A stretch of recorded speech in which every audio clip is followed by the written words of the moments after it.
Bismillahirrahmanirrahim. Class 10. Now we are going to study chemistry.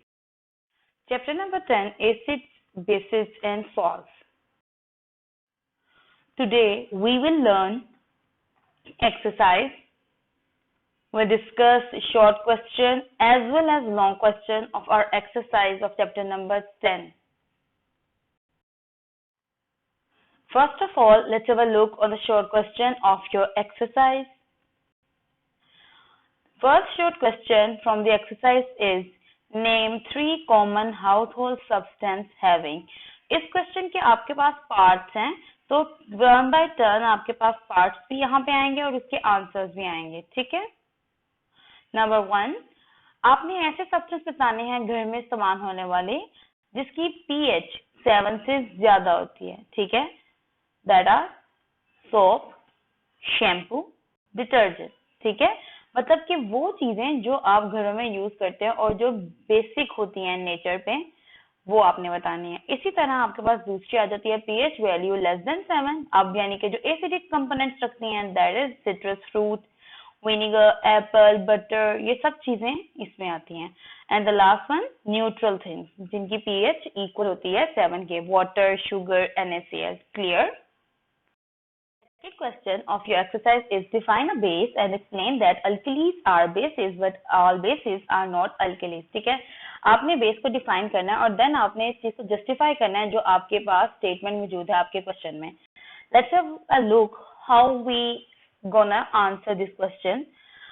First of all, you have to write the definition, basic definition of base. That is, a base is a substance which turns red litmus to blue and has pH value greater than 7. Now, आप reason हमने जो explain करनी है वो कैसे बताएंगे। Bases that are soluble in water are known as alkali, वो bases जो वाटर में सॉल्युबल होती है अल्कलीज कराते हैं। But some bases are not soluble in water, लेकिन हमारे पास कुछ इस तरह की बेसिस भी हैं जो कि वाटर में सॉल्युबल नहीं होती। तो यहाँ से आपकी बात प्रूव होगी ऑल अल्कलीज आर बेसिस, मतलब वो सारी बेसिस जो वाटर में सॉल्युबल होंगी वो तो अल्कली होंगी, लेकिन all bases are not alkali. जाहिर बात है जो बेसिस उसमें सॉल्युबल नहीं होंगी वो अल्कली नहीं होंगी। इस तरह से आपने अपने आंसर को जस्टिफाई करना है बेटा। ये बात मेमोराइज करके रखें अपने पास कि अगर आप सिर्फ इतना आंसर देंगे, बेस का 1-2 करेक्टर बता देंगे जिसमें लिटमस वाला आ गया बेस की डेफिनेशन और साथ आपके पास pH वैल्यू आ गई, तो आपको फुल मार्क्स नहीं मिलेंगे because the examiner demand the explanation for this statement, ठीक है। Clear? Now third question, define Bronsted-Lowry base and explain with the example that water is a Bronsted-Lowry base. Clear है बेटा। आपने सबसे पहले ब्रोंसन-लोरी की अकॉर्डिंगली बेस की डेफिनेशन लिखनी है, उसके बाद आपने एक एग्जांपल देनी है जिसमें ये जस्टिफाई हो जाएगा कि वाटर जो है वो ब्रोंसन-लोरी बेस है, जिस तरह आपके पास एक्सप्लेन हुआ है। इसी तरह आप इक्वेशन के साथ एक्सप्लेनेशन देंगे। Clear? Fourth question is how can you justify that Bronsted-Lowry concept of an acid and base is applicable on non-aqueous solution? ठीक है, उन्होंने यहाँ पे आपसे जस्टिफिकेशन मांगी है। अब इस क्वेश्चन का आंसर किस तरह देना है, सबसे पहले आप क्या करेंगे, ब्रोंस्टेड-लॉरी के मुताबिक एसिड की डेफिनेशन और बेस की डेफिनेशन को मेंशन करेंगे, ठीक है, according to concept of Bronsted and Lowry. Then आप बताएंगे so the compound which have H positive ion also act as acid, ठीक है, on addition to water as acetic acid. Another one is the compound which do not have OH ion also act as base as ammonia. तो यहाँ से आपको आपकी clarification मिल जाएगी। Clear? Question number 5, which kind of bond is formed between Lewis acid and base? आपके पास Lewis acid base का concept था जिसको आपने डिटेल डिस्कस किया था। उन्होंने पूछा कि उस एसिड और बेस के दरमियान में जो बॉन्डिंग होती है वो कौन सी होती है। आपको अच्छे से पता है, कोऑर्डिनेट कोवलेंट बॉन्ड फॉर्म होता है between Lewis acid and base, ठीक है। अब आपके पास क्वेश्चन नंबर 6 आ गया, why hydrogen ion act as a Lewis acid. Hydrogen ion has an empty orbital, बेटा आपको अच्छे से पता है H positive have complete empty orbital that can accommodate a pair of electron. एक हाइड्रोजन के पास इलेक्ट्रॉन होता है, वो उसको भी लूज कर देता है, तो जाहिर बात है उसका पूरा का पूरा ऑर्बिटल फ्री है जिसमें वो 2 इलेक्ट्रॉन को एक्वायर कर सकता है। That's why it act as Lewis acid as follows. आपने ये इक्वेशन वहां पे नेसेसरीली तौर पे डालनी है और इसको इसी तरह एक्सप्लेन भी करना है with the help of that arrows. Clear? 7, name 2 acids used in manufacturing of fertilizers. That is sulfuric acid and nitric acid. Salt के यूजेस में आपको इसका आंसर डिटेल में मिल जाएगा, बट यहाँ पे सिर्फ रिक्वायरमेंट है 2 नेम्स की. Question number 8, define pH. What is the pH of pure water? आप पीएच की डेफिनेशन लिखेंगे फॉर्मूला के साथ ही साथ आप एक्सप्लेन करेंगे और बताएंगे कि पीएच ऑफ प्योर वाटर कितनी होती है, 7, which is neutral. Clear? Question number 9. How many times the solution of pH 1 will be stronger than that of a solution having pH 2? बेटा इसके डिटेल टॉपिक में हमने ये रीजन कंप्लीट पढ़ी थी. As the pH scale is logarithmic, so a solution pH 1 has 10 times higher than solution of pH 2. Clear? Define the following normal fault and basic fault. बेटा ये अभी हमने प्रीवियस लेक्चर में सारा डिस्कस किया. Simple है, इसकी आप डेफिनेशन लिखेंगे, साथ एक इक्वेशन नेसेसरी तौर पे वहां पे लिखनी है. ठीक है. Question number 11 from your exercise is Na2SO4 is a neutral fault while NaHSO4 is an acidic fault. Justify. Simple है बेटा. Na2SO4, there is a total replacement of hydrogen ion and it cannot further react with acid and base.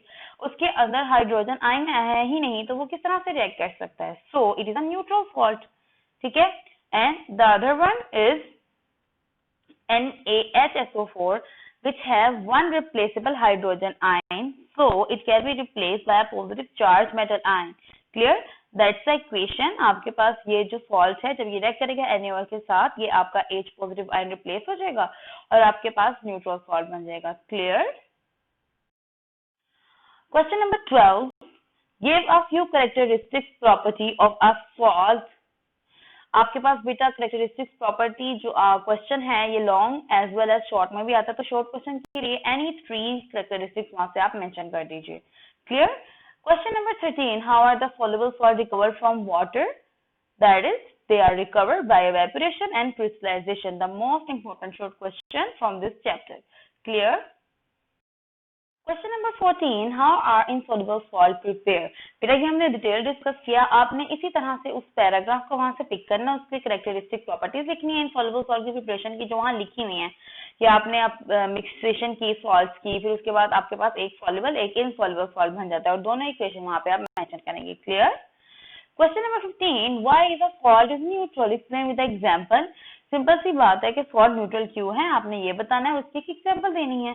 ये भी आपके पास characteristics properties के अंदर last point यहाँ पे आएगा कि दोनों के अंदर जो होते हैं साइंस, जो चार्जेस होते हैं वो इक्वल होते हैं. That's why they are neutral और साथ आप इसकी एग्जांपल भी देंगे. Question number 16. Name an acid used in a preservation of food. Number 1 is benzoic acid, which is used in food preservation, and number 2, acetic acid, which is used in food preservation as well as in flavoring of food. Clear? Question number 17. Name the acids present in vinegar and sting, citrus fruit and sour milk. इन सब के acids के आपने name बताने जो इनके अंदर present हैं. Here are these. Vinegar contain acetic acid and sting contain formic acid. Citrus fruit contains citric acid and sour milk contain lactic acid. Clear? Now we are going to discuss question number 18. How can you justify that PbOH NO3 is a basic salt? The reason is that PbOH NO3 is a basic salt because it's formed by incomplete neutralization of polyhydroxy base by an acid and it contains replaceable OH ion. Clear? यहाँ से पता लग गया आपको. These salts further react with acid to form normal salts. Obviously, this is a basic salt, so it can react with acid to form a neutral salt. That's the reaction. जब आपका ये nitric acid के साथ react करेगा given salt, तो आपके पास neutral salt as well as water का एक मॉलिक्यूल बन जाएगा. Clear? Question number 19. You are in a need of an acidic salt. How can you prepare it? Acidic salts are formed by partial replacement of hydrogen ion of an acid by positive metal ion. So H2SO4 को जब आप reaction करवाएंगे KOH के साथ, तो इसकी replacement हो जाएगी, पार्शियल रिप्लेसमेंट, और आपके पास एक वाटर का मॉलिक्यूल बनेगा और इस तरह से आपके पास एसिडिक सॉल्ट की फॉर्मेशन हो जाएगी. Question number 20. Which salt is used to prepare plaster of Paris? Calcium sulfate is used to prepare plaster of Paris. Clear? Now students, we are going to discuss our exercise long question. Question number 1 is define acid and base according to Bronsted-Lowry concept and justify with example that water is an amphoteric compound. बेटा इसके अंदर आपने complete Bronson-lorry concept लिखना है. आप Bronson-lorry acid and base लिखेंगे, दोनों definitions, then आप उसकी एग्जांपल देंगे, then you have to describe conjugate acid and conjugate base according to this concept, and then at the end you explain the phenomena that water is an amphoteric compound. Clear?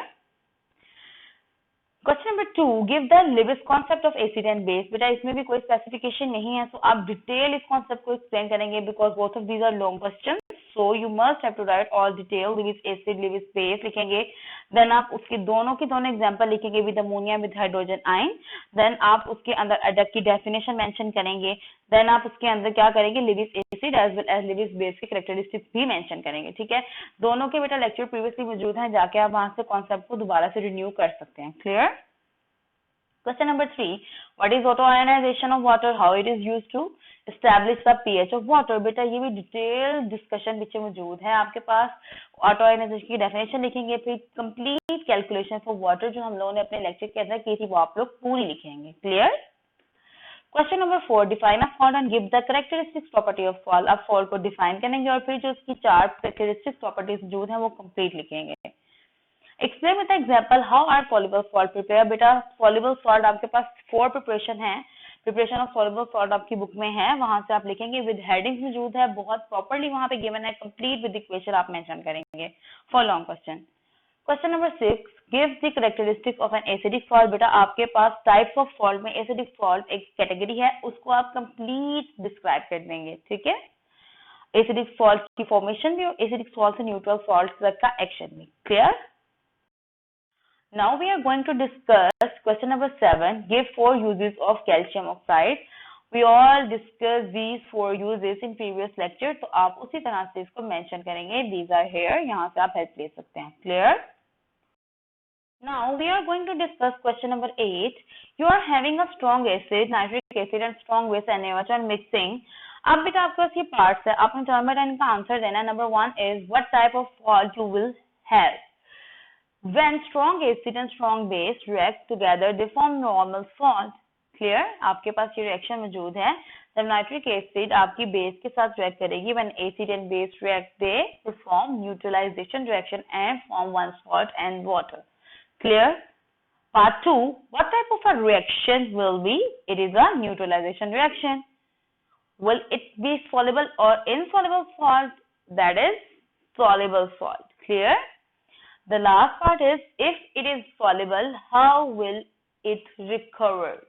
It is recovered by the crystallization and evaporation process. Clear? Next question, explain why. बेटा आपके पास इसके भी parts हैं और आपने इसको explanation देनी है इसकी with the help of given equations, जो कि वहां पे necessary होंगी आपकी reason को explain करने के लिए. Number 1 part is HCl form only one series of salt. आपके पास HCl सिर्फ एक ही salt की series क्यों बनाता है? Because HCl form only one series of salt. It has one hydrogen ion. Replaceable ion ही एक है तो एक ही salt की series बनके stop हो जाएगा. The reaction is HCl. जब इसको ionize करवाते हैं, ठीक है, सबसे पहले आप इसकी ionization भी show कर सकते हैं. When we ionize this, it form one hydrogen ion and another is chlorine ion. So HCl react with NaOH, it form NaCl and H2O, और इससे फर्दर ये रिएक्शन कर ही नहीं सकता because this salt is a neutral salt. So यहीं पे end up हो जाएगा. इसका पार्ट 2 है बेटा, H2SO4 form 2 series of salt. बेटा इसका भी आपको अच्छे से पता है, it has 2 hydrogen ions, so it form 2 series of salt. अब आप इसको प्रीवियस पार्ट की तरह भी एक्सप्लेन कर सकते हैं और एक और मेथड है जिससे आप एक्सप्लेन कर सकते हैं, that is sulphuric acid form 2 type of salt because it is a dibasic acid. ठीक है, आपके पास पहली इक्वेशन आ गई, आपने NaOH को रिएक्शन करवाया H2SO4 के साथ और आपके पास क्या बना, NaHO4 प्लस वाटर. जब ये दोबारा यही प्रोडक्ट आपका दोबारा रिएक्ट करेगा तो क्या बन जाएगा, आपके पास न्यूट्रल सॉल्ट और फिर दिस. तो ये आपका 2 सीरीज वाला रिएक्शन कंप्लीट हो गया. Clear? Now the third part is H3PO4 form 3 series of salt. बेटा अगर इसको प्रीवियस पीके के साथ ही सॉल्व किया जाए तो इसका मतलब क्या है, इसका मतलब है कि H3 have 3 ionizable hydrogen ion. So another way of giving answer is this. आप इन तीनों में से किसी भी एक तरीके को पिक करें और अपना आंसर दे दें, no issues. The formula of phosphoric acid is H3PO4. It can give 3 hydrogen react with a metal atom. These are the reaction here. These are the 3 series. When H3PO4 reacts, NaOH replace first hydrogen ion. Then this product react with another NaOH, form this and replace another H ion and form water. Then this product react with NaOH and form a neutral solid and form water. So there are the reasons you give below there. Clear? और इस तरह से आप इस answer को compile up कर देंगे. The 10th question of the exercise is classify the following salts are soluble or insoluble. आपके पास बेटा 10 salts given हैं, आप इनको क्लासिफाई करें कौन से soluble हैं कौन से नहीं दिए. Here are the classification. मैंने आपके पास बेटा टेबल में क्लासिफाई कर दिया. Soluble salt are present here and insoluble salt present here. इस तरह से आप इसको मेमोराइज करें और इसकी जस्टिफिकेशन भी देखें for your information. Clear? Students, now we are going to solve our question number 11, that is complete and balance the following equation. Here are the equations. You have given reactant and you have to mention or write product and then balance the given equation. Let's have a look on one example. You have number 1 aluminium plus hydrochloride acid. ठीक है, hydrochloride acid जो है आपके पास बेटा HCl होती है और aluminium आपके पास क्या आ गया Al. आपने इन दोनों को एज अ रिएक्टेंट लिख दिया. देन आपने इनके प्रोडक्ट मेंशन किए एल्यूमिनियम क्लोराइड प्लस ऑक्सीजन. अब आपने बेटा इनको बैलेंस करना है, विच मीन्स कि आपके जितने रिएक्टेंट एलिमेंट मौजूद हैं उतने ही प्रोडक्ट एलिमेंट भी मौजूद हों. Start with chlorine because chlorine have 3 atoms over here and hydrogen has 2 atom over here. आप पहले देखें AlCl3 है, which means you must have 3 chlorine over there, but hydrogen 2 है तो आपको यहाँ पे 2 हाइड्रोजन चाहिए, तो दोनों बैलेंस नहीं होता. तो दोनों को इक्वलाइज करके दोनों को मल्टीप्लाई करें तो एक सिंगल टर्म लेते हैं 6. 3 2 6. When you mention 6 HCl, you must have to mention 2 over here for chlorine to become 6. तो 2 3 6 and hydrogen 3 2 6. ठीक है, इस तरह से बैलेंसिंग फॉलो अप होगी.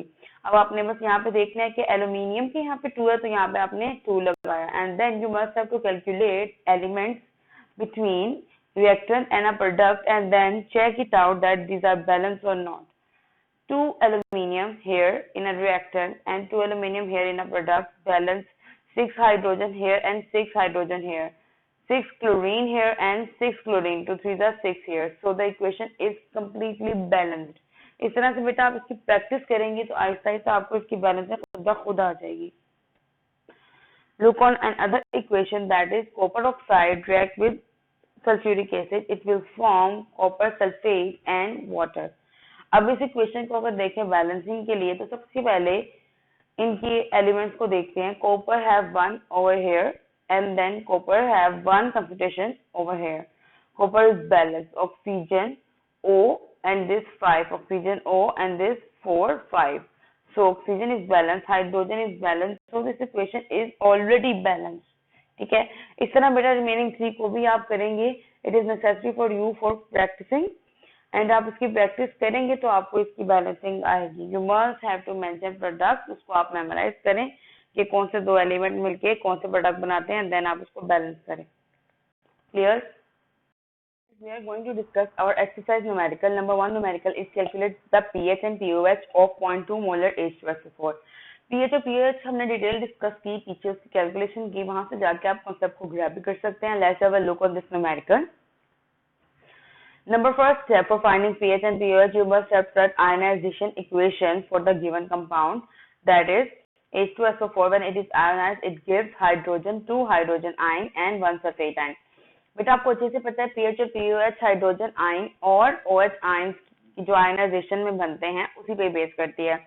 So let's have a look. 0.2 molar sulphuric acid will produce कितने हाइड्रोजन आयंस बनाएगी? 2 के साथ आप उसको मल्टीप्लाई कर देंगे. ठीक है, अब देखते हैं next step. Hydrogen ion concentration निकालते हैं. हाइड्रोजन आयन कंसंट्रेशन सिंपल है बेटा, आपके पास जो आपने यहाँ पे लिखा है उसको मेंशन करेंगे. What is 10 - 1 here? आपको अच्छे से पता है when you remove decimal from this molarity it will give as, it was taken as 10 - 1. ठीक है। उसके बाद आप बेटा पीएच का फॉर्मूला मेंशन करेंगे, pH is equal to negative logarithm of hydrogen ion concentration. So move on to solvation.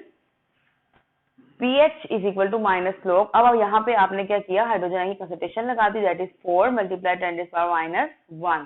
Then आपने क्या किया, आपने मल्टीप्लीकेशन के साइन को चेंज किया by applying the formulation of log। जब आपने log की फॉर्मूला लगाया तो minus by and log 4 plus log 10⁻1 हो गया। Then you solve it further, तो आपने इसको सॉल्व किया एज सच। उसके बाद आपने ये देखा कि एट द एंड जब आपने log 4 की सोल्व किया और अपने 10⁻1 के फैक्टर को सॉल्व किया तो आपके पास एट द एंड 0.06 प्लस 1 आ गया। अब जब आप इसको सॉल्व करेंगे, you have your first answer that is pH is equal to 0.4। Then the simple step POH minus, आप क्या करेंगे, आपने POH के लिए क्या करना है, रिमेनिंग 14 में से उसको माइनस कर देंगे तो आपके पास POH आ जाएगी। ठीक है, the POH of this solution is 13.6। Clear? Now students, the next numerical is calculate the pH of 0.1 mole KOH। ठीक है, उसी तरीके से बेटा आप लोग इस पे अप्लाई करेंगे फॉर्मुलेशन और इस न्यूमेरिकल को सॉल्व करेंगे। The other numerical is calculate the POH of 0.004 molar HNO3। इसी तरह आप HNO3 का आयनाइजिंग इक्वेशन लिखेंगे और उसके बाद उस पे pH और POH का फॉर्मूला लगा के अपना न्यूमेरिकल सॉल्व करेंगे। Question number 4, complete the following table. बेटा ये आपके पास टेबल दिया हुआ है जिसमें आपके पास different equations with their molarity, different compound with their molarity मौजूद हैं। आपने क्या करना है, इनके hydrogen ion concentration, OH ion concentration as well as pH और पीओएच को फाइंड करना है। पीएच और पीओएच को फाइंड करना तो प्रीवियसली हमने आपको सिखाया, अब आप उसी की प्रैक्टिस करेंगे और इस टेबल को सॉल्व करेंगे। H और OH आयन की कंसंट्रेशन निकालना कुछ मुश्किल नहीं है, you must simple, you have to remove decimal and set it in a formation of 10⁻2 10 raised power, जो भी उसमें आएगा डेसिमल को रिमूव करेंगे और आपके पास आपके गिवन हाइड्रोजन आयन और OH आयन की कंसंट्रेशन है। सिंपल सी बात है, जिसके अंदर H मौजूद है उसके अंदर हाइड्रोजन आयन बनेंगे, जिसके अंदर OH मौजूद है उसके अंदर OH आयन बनेंगे। ये आपके पास गिवन कंसंट्रेशन मौजूद है और इनको देखें और इनकी प्रैक्टिस करें, इनको फाइंड आउट करना सीखें। क्लियर? इसी तरह सारे न्यूमेरिकल की प्रैक्टिस करें, चैप्टर को अच्छे तरीके से मेमोराइज करें। Thank you, Allah Hafiz.